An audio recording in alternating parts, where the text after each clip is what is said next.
The morning was quiet, the kind of quiet that feels earned after a long week. A cool breeze drifted in from the lake, carrying the smell of damp earth and pine. I was on my knees in the backyard, looking at the delicate three-tine tracks in the sand. A snapping turtle, a big one, had found the nesting habitat I'd built. A small victory, but it felt good. This little patch of land, this quiet life. It was what I'd moved here for. Then the shriek of rusted gate hinges tore the morning apart. I didn't even have to look up. I knew who it was. Frank, the president of our homeowners association. He strode onto my lawn like he owned it, flanked by two sullen-looking guys in work boots. Frank's a man built of soft dough and hard opinions, the kind of guy who gets his way because it's just easier than arguing with him. He didn't say hello, he just pointed a thick finger at my carefully raked sand. "Alex," he said, his voice flat.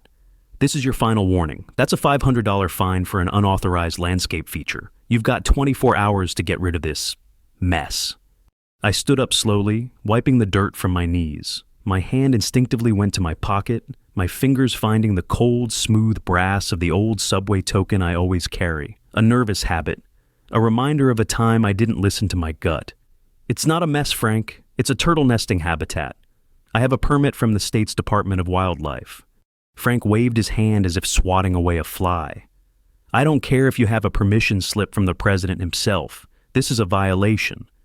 One of his guys uncoiled a heavy-duty hose, the brass nozzle glinting in the sun. The message was clear. They weren't here to talk. This story, well, if you're a regular on Karenology, you probably know it's never just about a pile of sand. If you think this sounds a little too familiar, go ahead and hit that like button because it gets worse. So, what do? You fight back, right? You think reason and rules are on your side. That was my first mistake. I told his guys to stay off my property, grabbed my permit from the house, and drove straight to the emergency board meeting Frank had called. The meeting room was a small, airless space in the community clubhouse that smelled of stale coffee and self-importance. Frank sat at the head of the table, flanked by his board, two elderly women who looked permanently startled, and a tired-looking accountant who seemed to be counting the seconds until he could leave. I laid my permit on the table. It was official, stamped, and legally binding. I explained everything: the endangered status of the turtles, the specific requirements for the nesting site. I was calm, professional. I'm a risk auditor by trade. My entire job is to see how systems can fail. I thought I had this covered. Frank let me finish. He leaned back in his chair, a smug little smile playing on his lips. "That's a very touching story, Alex, really. But you seem to forget where you are." He tapped a thick leather-bound book on the table. "The Homeowners Association bylaws. Our rules supersede your little piece of paper. Bylaw 7.4 clearly states, and I quote, 'Any and all alterations to landscape aesthetics must be pre-approved by the board.' Was this approved?" "It's an ecological necessity, not a garden gnome," I shot back, my voice tighter than I wanted. "The board finds you in violation," he said, ignoring me. "And for your combative attitude, we're doubling the fine. $1,000, effective immediately." He looked at his two puppets. "All in favor?" Two frail hands went up without a moment's hesitation. The accountant just sighed and raised his. And that's when I felt something snap. The part of me that had been trying so hard to be the quiet, agreeable new neighbor just broke. "You can't be serious," I said, my voice rising. "This is a federally protected activity. You're breaking the law, not me." Frank's smile widened. "Take it to court then. In the meantime, the fine stands." I was on my feet, shouting about regulations and corruption before I even realized it. It was the bridge all over again. The ignored warnings, the condescending smiles, the disaster I couldn't stop. Two of Frank's cronies were suddenly there, gently but firmly guiding me to the door. I could hear the board members chuckling as the door clicked shut behind me. I stood there in the hallway, my heart pounding, completely humiliated. I drove home in a haze of fury. I felt isolated, targeted, but I still thought it was just a battle of wills between me and Frank, a $1,000 argument over some sand. That evening, as I sat staring out at my yard, my phone buzzed. It was a notification from the neighborhood online forum. Someone had posted a picture. It was a photo of my yard, taken from a weird low angle that made the sand pile look like a mountain of filth. The caption was short and vicious. Our new neighbor is breeding snakes in his private swamp. Is this what we want in our community? The post wasn't from Frank. It was from an anonymous account named Concerned Neighbor. And as I stared at the screen, watching the angry comments pile up, I realized the truth. The first shot wasn't a fine. It wasn't a bylaw. It was a lie, fired into the phones of every person on my street. The phone felt hot in my hand. Dozens of notifications, one after another, each a tiny digital punch to the gut. Snakes, my kids play outside. This is disgusting. Why did the board let him move in? It was a digital mob, and they were sharpening their pitchforks. I've always believed that facts matter, that if you just explain things clearly, people will understand. You know what they say about belief, right? It's what you run to when the truth is too ugly to face. The truth was, Frank wasn't just trying to bully me, he was turning my own neighbors against me. This wasn't a dispute anymore. It was a siege. The next morning, the digital attacks turned physical. Someone had thrown a bag of trash onto my driveway. It had split open, spilling coffee grounds and eggshells across the pavement. It was petty, childish, but it felt like a violation. A message. You are not welcome here. I spent an hour cleaning it up, the smell of garbage clinging to my clothes.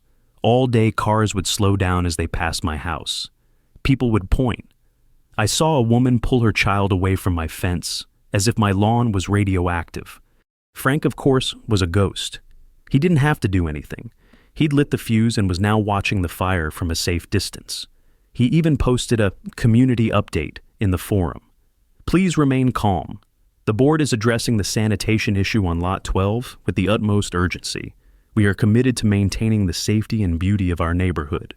He made me sound like a disease.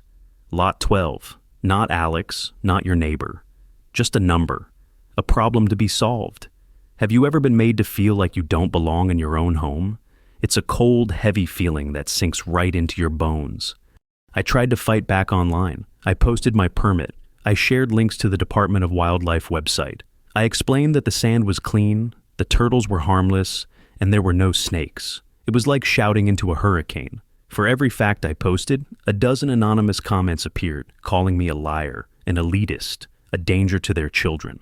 My online reputation, which I used to get freelance risk assessment gigs, started to take a hit. Old clients were suddenly reevaluating their needs. The economic pressure was starting. The initial fine was just the beginning. I knew I couldn't win this alone. I needed an ally, someone who knew the landscape, both physical and political. That's when I remembered a name I'd heard a few times, a young woman who worked for the county as a geologist. Leah. She lived a few streets over. People said she was smart, and more importantly, that she wasn't afraid of Frank. It took me 2 days to work up the nerve to knock on her door. I felt like a kid asking for help with a bully. Leah was younger than I expected, with sharp, intelligent eyes and a no-nonsense handshake. I laid out the whole story in her living room, the papers spread across her coffee table. She listened patiently, nodding, her eyes scanning the documents. When I was done, she was quiet for a long moment. She walked over to a large map of the county hanging on her wall, a beautiful old topographical survey. "He's not mad about the sand, Alex," she said, her finger tracing a faint blue line that ran through our development. "He's mad about the water." She explained that our neighborhood was built on a floodplain. Most of it was protected by a modern drainage system, but our section, the older part, relied on natural runoff and a series of underground aquifers. That faint blue line her finger was on, it was an old, forgotten watercourse, and it ran directly through my property. Frank's company, Frank's Finest Foundations, has been trying for years to get a contract to overhaul the drainage system in our part of the neighborhood, she said, pulling a file from a cabinet. She showed me a proposal he had submitted to the county and been denied. It was a multi-million-dollar project. The county said no because the natural drainage is perfectly adequate. To get that contract, he needs to prove it isn't. She pulled out another map, this one a newer zoning plan created by Frank's company. My lot was marked in red. The label read, Zone C, high-risk waterlogged area, remediation required. He wasn't just trying to get rid of my sand pile. He was trying to reclassify my land. He was manufacturing a crisis, and my yard was patient zero. A flicker of hope ignited in my chest. This was it, the motive, the weak spot. It wasn't just his word against mine anymore. It was his ambition against geological fact. "This is perfect," I said. "This proves he has a conflict of interest." Leah shook her head, a grim look on her face. "It's a good start, but it's just a plan. It doesn't prove he's done anything illegal." She paused, then looked me straight in the eye.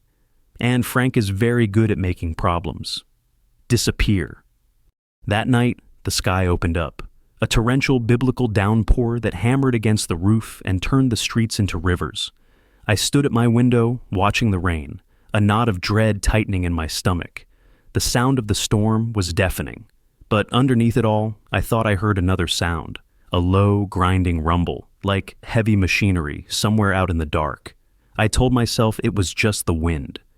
It wasn't the wind. The rumbling sound was gone by the time the rain slowed to a drizzle just before dawn.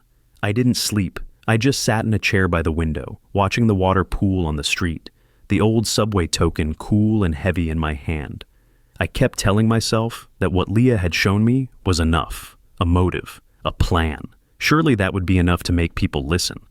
But when the sun came up, my stomach dropped. My yard was a lake, a muddy brown lake that stretched from my back porch to the fence line. The sand for the turtle nest was completely submerged. But it wasn't just my yard. The water had crested the small retaining wall and flooded the backyard of my neighbor, Dave, a quiet guy who mostly kept to himself. His prize-winning rose bushes were drowning. And standing there at the edge of the water, hands on his hips, was Frank. He had 2 other board members with him, both looking appropriately shocked and concerned. He had his phone out, filming the scene. He looked over at me, standing on my porch, and gave me a look. It wasn't triumphant. It was something worse. It was pity.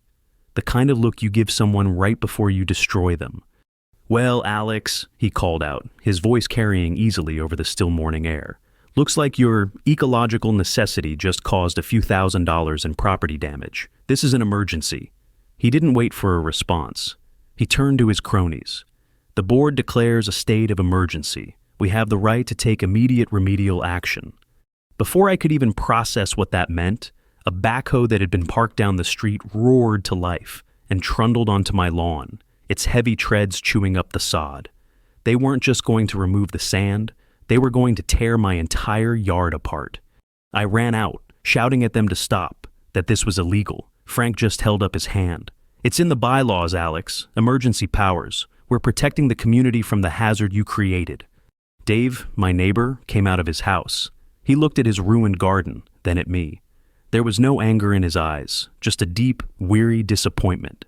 "I told you, Alex," he said, his voice barely a whisper. "I told you not to make waves." He turned and walked back inside without another word. That hurt more than anything Frank could have said or done. I felt completely powerless. He had outmaneuvered me at every turn. He had the board, he had the bylaws, and now he had a manufactured crisis. He had turned my neighbors against me, and now he was going to bulldoze the evidence of his own scheme under the guise of an emergency cleanup. As I stood there, watching the backhoe lower its bucket toward my yard, I noticed something. A track in the mud, near the main drainage grate at the edge of my property. It was a fresh track, wide and deep. The kind a heavy piece of equipment would make. I walked over, my heart starting to pound. The grate was completely choked with branches, rocks, and thick clay-like mud. It wasn't debris from the storm. It was packed in there, deliberately. It was sabotage. He hadn't just waited for a storm. He had caused the flood. I took out my phone and started filming the clogged drain, the tire tracks, the backhoe. I was shouting, explaining what I was seeing. "He did this! Frank blocked the drain! This is a setup!" Frank just laughed. He walked over and stood right in front of my camera. "Go ahead, film all you want. Who do you think they're going to believe? You? Or the Homeowners Association and president trying to save the neighborhood from a flood?" He lowered his voice.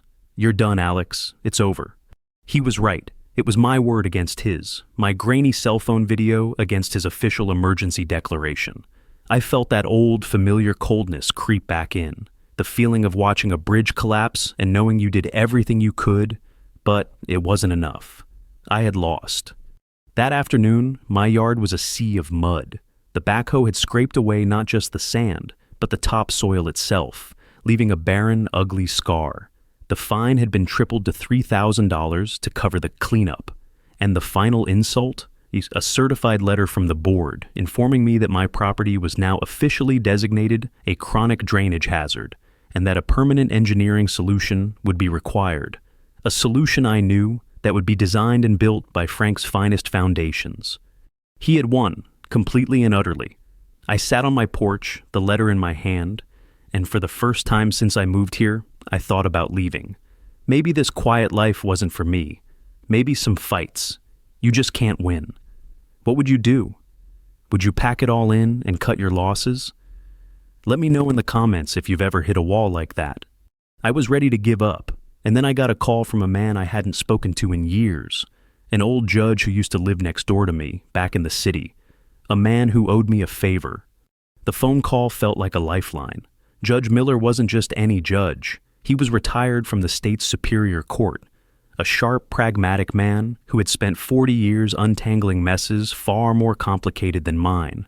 We had been neighbors for a decade before I moved. I'd once helped him prove that a contractor had used faulty wiring in his house, saving him from a potential fire. He'd told me then, "If you ever need more than a cup of sugar, Alex, you call me." I never thought I'd have to.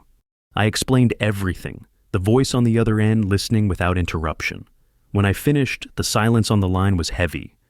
"He's baiting you, Alex," the judge said finally, his voice a low rumble. "This isn't about fines or bylaws. It's about precedent. He's building a case brick by brick to prove your land is unstable. Once that's on the county record, getting his big contract is a slam dunk. Your sabotage theory is good, but it's worthless. You can't prove it." "So what do I do?" I asked, the frustration raw in my voice. He's got the board, the neighbors, and now he's got an official flood on his side. "You stop playing his game," the judge said. "He wants to fight about the past, the sand, the flood. You need to change the battlefield to the future." There was a pause. "Your background is in risk assessment, right? You find flaws in systems. Frank has built a system here, a financial one. Find the flaw. Don't prove what he did. Prove that what he plans to do is a catastrophe waiting to happen." The words hit me like a splash of cold water. He was right. I had been so focused on defending myself, on reacting to Frank's attacks, that I hadn't gone on the offensive. I hadn't done my job. I hung up the phone, a new sense of purpose solidifying in my chest. I called Leah. "I need everything you have," I said. "Topographical data, rainfall statistics, soil composition reports, historical flood patterns, everything." She didn't hesitate. "I'll bring it over." For the next 48 hours, my garage became a war room. The air grew thick with the smell of old paper and brewing coffee. Leah and I taped maps to the walls. We covered my workbench with charts and geological surveys. It felt familiar, comfortable. This was my element, not arguing in stuffy board meetings, but here, with data, hunting for the crack in the system. And then we found it. It was buried in a dry, 100-page report on county water management from the 1970s. A footnote. It mentioned that the natural aquifer under our neighborhood was incredibly efficient, but it had a critical vulnerability. It relied on a series of specific high permeability zones, areas where the soil was sandy and loose, to absorb sudden massive influxes of water during 100-year storms. These zones acted as natural release valves. Leah pulled up Frank's proposed drainage plan on her laptop. In his plan, these zones were slated to be filled, compacted, and paved over for community green space. He was going to plug the release valves. My heart started to beat faster. I went to my own computer. My specialty isn't geology, it's modeling, stress testing. I took all the data Leah had, the rainfall numbers, the soil permeability, the topography, and I started to build a simulation. I modeled the entire water table of our neighborhood. First, I ran a simulation of the current system. During a 100-year storm, there was localized flooding, but the aquifers absorbed the bulk of it. The system worked. Then I plugged in Frank's plan. I altered the model to show his new pipes, his compacted soil, his paved-over green spaces. And I ran the storm simulation again. The result was terrifying. It wasn't just a flood. It was a deluge. The water, with nowhere to go, would back up with catastrophic force. My property wouldn't just be a drainage hazard, it would be the epicenter of a disaster that would inundate the entire lower half of the neighborhood. We were talking basements filled to the ceiling, foundations compromised, homes destroyed. Frank's solution wasn't a solution. It was a bomb. I leaned back in my chair, a cold sweat on my brow. "He doesn't know," I whispered. "Or he doesn't care." "He knows," Leah said, her voice grim. "His plan includes a separate, even bigger proposal for post-flood reconstruction services. He's planning on getting paid to fix the disaster he creates." This was the leverage, the non-documentary evidence. It wasn't a blurry photo of a clogged drain. It was a predictive model based on solid science that showed his plan was not just flawed, but criminally negligent. But the judge's words echoed in my head. "It's just pictures on a screen to most people. A simulation wasn't enough. We needed to make it real. We needed a live test. And I knew just the place to do it. The annual Homeowners Association meeting was in 2 weeks. It was always held in the old high school gymnasium, the biggest stage in our little town. I started sketching on a piece of plywood. It was a crazy idea, born of desperation and caffeine, but it was the only move I had left. The day before the meeting, another letter arrived. It wasn't from the board. It was from their lawyer. It was a formal notice of intent to place a lien on my property for the unpaid fines and the emergency cleanup costs. The total was now over $5,000. The clock was ticking. If I didn't stop him at that meeting, I wouldn't just lose my yard. I would lose my home. The day of the annual meeting, the air in the high school gymnasium was thick and heavy, smelling of floor wax and simmering resentment. Nearly 100 people were packed into the metal bleachers. I saw faces from the online forum, people who had called me a menace. They stared at me with open hostility as Leah and I wheeled in our secret weapon, covered by a large tarp. We set it up in a corner, ignored by everyone. Frank was in his element. He stood at a podium on the gym floor, basking in the spotlight. He started with the usual business, budgets, landscaping committees, complaints about garbage cans. Then he moved to the main event. "As you all know," he began, his voice dripping with faux solemnity, "we recently had a serious flooding incident, a stark reminder that our community's infrastructure is aging, that we are vulnerable." He clicked a remote, and a picture of my flooded yard flashed onto a giant screen behind him. A collective murmur went through the crowd.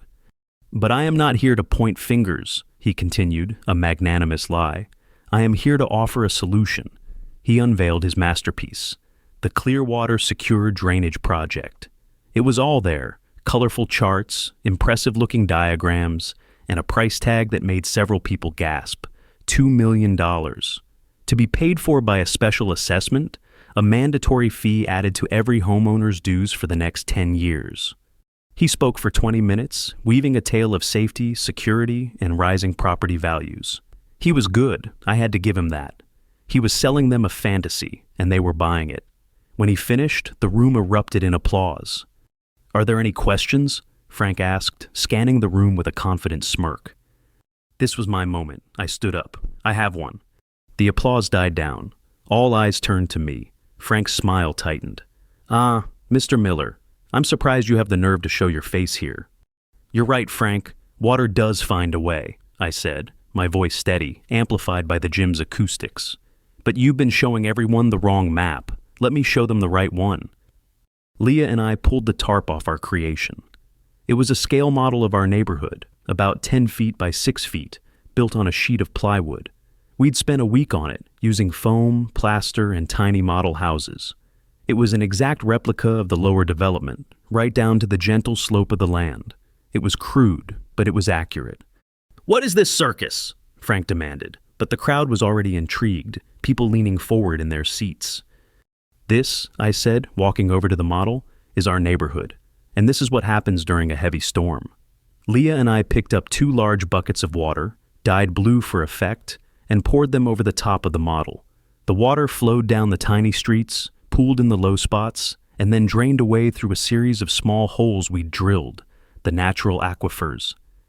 "The system works," I said. "It's worked for 50 years. I then took small wooden blocks and plugged the holes. And this is what happens when you implement the Clearwater project. I pointed to the key areas Frank's plan would pave over. You plug the natural drains. We picked up 2 more buckets. Frank's plan is supposed to channel the water away, but what he's not telling you is that his system is woefully undersized for a real storm. He's creating a bottleneck. We poured the water. At first, nothing happened. The water pooled just as before. Frank let out a smug laugh. See? He doesn't know what he's talking about. But then, the water level started to rise. It crept over the tiny curbs, submerging the little model houses on my street. Then, it kept rising, spreading, until nearly half the model was underwater. A shocked silence fell over the gymnasium. The visual was undeniable. It was a miniature apocalypse.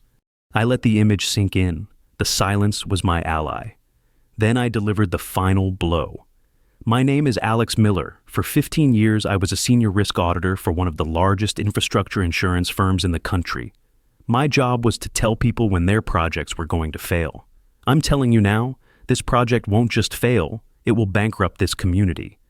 Then, a man stood up in the back of the gym, a man in a crisp suit that looked out of place among the casual suburban attire. "He's right," the man said, his voice carrying authority.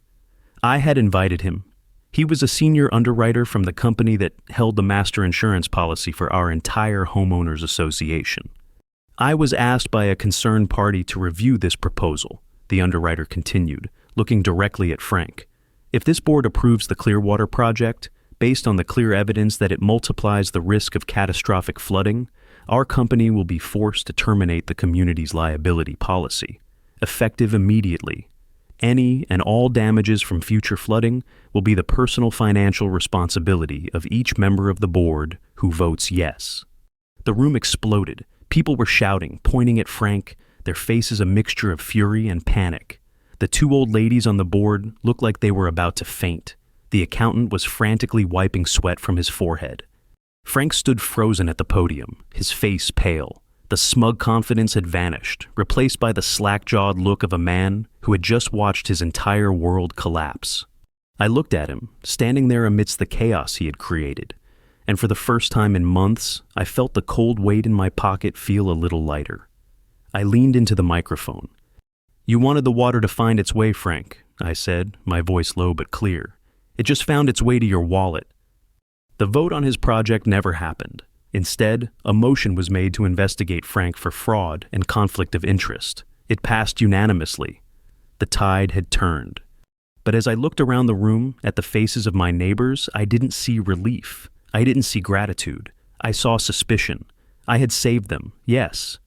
But I had done it by showing them a monster they didn't know lived among them. I had shattered their peaceful illusion. And they weren't sure if they could forgive me for it. My neighbor, Dave, wouldn't even meet my eye. The chaos in the gymnasium was just the beginning. The following weeks were a blur of emergency meetings, hushed phone calls, and lawyers. Frank was stripped of his presidency, and his company, Frank's Finest Foundations, was placed under investigation by the state. The $2 million project was dead, and with it, his grand scheme to profit from a disaster of his own making. The Homeowners Association Board was completely restructured. To my surprise, several neighbors approached me, urging me to run for president. "You're the only one who saw what was happening," one of them said. "We need someone like you in charge." It was a tempting offer, a chance to have a say, to make sure something like this never happened again, a chance to be respected, to finally belong. It was a classic ethical fork in the road, wasn't it? The path to power versus the path back to a quiet life. I thought about the long hours, the endless arguments, the politics. I thought about the reason I'd moved here in the first place, to escape all that. I politely declined. Instead, I nominated Leah. She was brilliant, principled, and she understood the land in a way no one else did. She won in a landslide. For the first time in a long time, the neighborhood felt like it was in good hands. The turtles were safe. The fines against me were dropped. I had won. But it didn't feel like a victory. My relationship with my neighbor Dave was shattered. He was civil, a curt nod when we passed each other, but the easy friendship we'd had was gone. In his eyes, I was the one who had brought the storm, even if I was also the one who had stopped it. He had lost his prize-winning roses in the flood Frank had caused, but he blamed me for the fight. The price of winning, I learned, is that you sometimes have to break things. Sometimes those things are friendships. One cool evening, a few weeks after the big meeting, I was sitting on my back porch. The scar on my lawn was starting to heal, new grass pushing its way through the mud. The silence felt different now. It wasn't peaceful. It was just empty. I felt the familiar weight of the old subway token in my pocket, a symbol of my greatest failure. I had carried it for years, a constant reminder of the cost of being ignored. But I wasn't ignored this time. I had fought back, and I had won. The token didn't feel like a mark of failure anymore. It felt like an old scar that had finally stopped itching. I walked to the edge of my property, to the drainage ditch at the far end of the yard. It was flowing clear and steady now. I took the brass token out of my pocket, looked at it one last time in the fading light, and with a flick of my wrist, I tossed it into the water. It made a small, quiet splash and was gone. A chapter of my life, closed. As I turned to go back to the house, I saw Leah walking toward me across the lawn. She was holding a thick manila folder.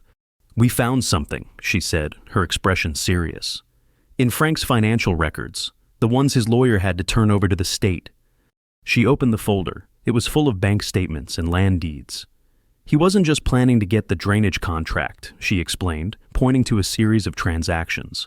"For the past year, he's been using shell companies to secretly buy up cheap, undeveloped lots downstream from our neighborhood." I looked at the map she pulled out. The lots were all in a low-lying, swampy area. They were practically worthless.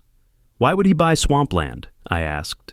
Leah looked at me, a flicker of dark understanding in her eyes.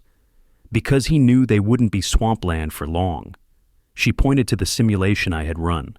"After his solution failed and flooded half our neighborhood, where do you think all that water would have gone? It would have been diverted, channeled away to protect the more expensive homes." She traced the projected path of the diverted water on the map. It flowed directly away from the worthless lots Frank had bought. "His plan wasn't just to get paid for the disaster," she said. "It was to use the disaster to solve his own real estate problem. The flood would have forced the county to create a massive new drainage channel, which would have miraculously dried out all his worthless land, turning it into prime real estate." The audacity of it was breathtaking. It was a multi-layered scheme, a financial pyramid built on a foundation of lies and concrete, and my little patch of sand, my turtle nest, had been the one loose stone that brought the whole thing down.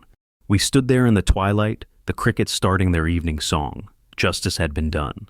The bad guy had lost. But all I could think about was the empty chair on Dave's porch and the silence where a friendly hello used to be. Sometimes, even when you win, you can't help but count the cost. And if you've ever had a victory that felt more like a loss, you know exactly what I mean. If you're still here, I appreciate you. Maybe drop a subscription to the channel because stories like this need to be told. The revelation about Frank's land scheme settled over the neighborhood like a bad fog. It wasn't just about a greedy contractor anymore. It was about a man who was willing to sacrifice his own community for personal gain. The anger towards him solidified into something hard and permanent. His name became a local curse word. My life, however, slowly returned to a version of normal. The lawn healed. The turtles laid their eggs, and one morning I found a trail of tiny, determined tracks leading from the sand down to the water. A new generation had made it. It was a quiet, profound victory that meant more to me than the public drama ever could. Leah became a force of nature as the new board president. She initiated a full audit of the Homeowners Association's finances, uncovering years of Frank's shady dealings. She established a community oversight committee and pushed for more transparent bylaws. She was rebuilding the trust Frank had shattered, one meeting at a time. One afternoon, I was cleaning out my garage when I saw Dave in his yard, trying to replant a new rosebush in the spot where his prize winners had drowned. It was the first time I'd seen him do any gardening since the flood. I hesitated for a moment, then walked over to the fence. "Those look nice," I said. He didn't look up, just kept packing soil around the roots. "They'll do." The silence stretched, awkward and heavy. "Look, Dave," I started. "I know things got complicated. I'm sorry about your roses. I never wanted you to get caught in the middle of it." He finally stopped and looked at me. His face was tired. "It wasn't your fault, Alex. I know that. It's just, this place was supposed to be simple, you know? We pay our dues, we cut our grass. And then you came along and showed us it was all a lie. That the man we trusted was a crook and the whole system was rotten." He sighed, picking up his trowel. "It's hard to unsee something like that. It's hard to go back to feeling simple." He was right. I hadn't just exposed Frank. I had exposed the vulnerability of our quiet lives. The illusion of safety was gone, replaced by a harder, more cynical reality. And that was my legacy in the neighborhood. I was the man who had pulled back the curtain. A few months later, I got a letter. It was from the state's Environmental Protection Agency. They had been following the case against Frank, and they were particularly interested in the predictive model I had built. They were creating a new statewide task force to audit high-risk infrastructure projects before they were approved, and they wanted me to be a consultant. It wasn't a full-time job. It was a chance to do what I do best, but on a bigger scale, a chance to stop other Franks before they could lay the first brick. I sat on my porch, the letter in my hand, and looked out over my quiet yard. The new rosebush in Dave's yard had a single, defiant red bloom on it, a small sign of recovery, a small sign of hope. We weren't friends like we used to be, not yet, but it was a start.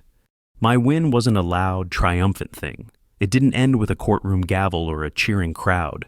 It was a quiet, complicated victory that cost me a friendship and my own peace of mind.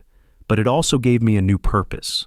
It reminded me that sometimes the biggest risks aren't in the systems we analyze, but in the choice to remain silent when we see something wrong. I took the job.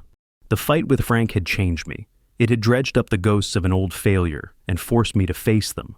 I learned that you can't run from who you are, and that sometimes the only way to find peace is to walk back into the storm. And as for the neighborhood, well, it was a little less innocent, a little more watchful. But it was also stronger, because now we knew. We knew that the real foundation of a community isn't concrete or bylaws. It's the willingness of ordinary people to stand up, to question, and to fight for the simple truth. And that's a foundation that no flood can ever wash away.